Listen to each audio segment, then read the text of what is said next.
Everybody, Susie Q here from my craft room. Welcome to MiniaQues. Today I want to show you what I've been up to lately.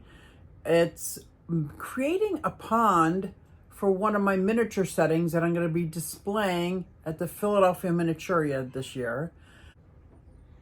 I have a couple projects coming up. I am making a miniature setting from my aquarium hobby. And there's a show that I'm going to be showing that. So I'm making some fish tanks. And in order to make the pond and the fish tanks, I needed to learn how to pour resin.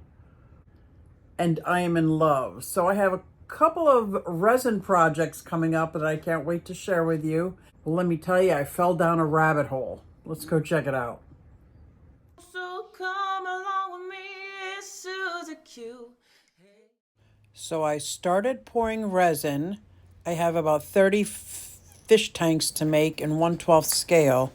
And the first one, of course, I tried to do was aquascaped.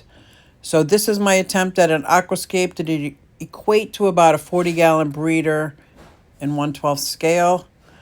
I've got my lemon tetras and a geophagus in here with my air filter. For my first attempt, I think it came out pretty good.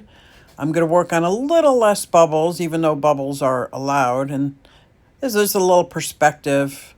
Also working on a pond. So here's some of the koi fish that I started making.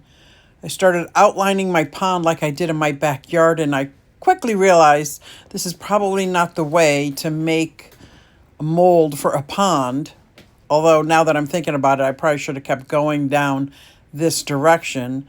But instead what I did is I grabbed some Fimo, made layers backwards, if that made sense, almost like a pyramid up instead of inset down, so that I had a place to pour my resin that had all the steps, but tried to keep it under a 1/2 inch. This what I'm doing in 1-inch scale, which is 1/12 inch. Even though it's kind of small, it would be like a 6-foot pond. So I did technically put too many fish in, too many koi in the 6-foot pond, but I figured because it's resin, I'm not going to worry about an ammonia spike. I tried to do some lilies, irises, some other plants that were recognizable, and this is how it came out. Very exciting, and this is the mold that I used. And this is how I made it with my Fimo. I think I'm going to try to make a different mold, but I really like the way this one came out. I just had to build the pond and everything inside the mold, which I would rather make a mold for the inside of a pond and then be able to build that outside of the mold. But I'm working on that. I can't quite figure out how to do that. This is the first time I ever made a silicone mold, let alone a pond. And the second time I've made this pond. The other one was just using paint to look like it was depth.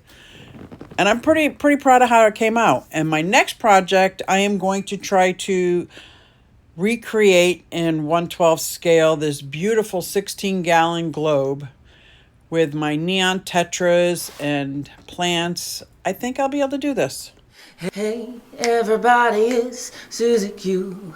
Hey, everybody, it's Susie Q. Nah, hey, everybody, it's Susie Q. So come along with me. Said I'm Susie Q.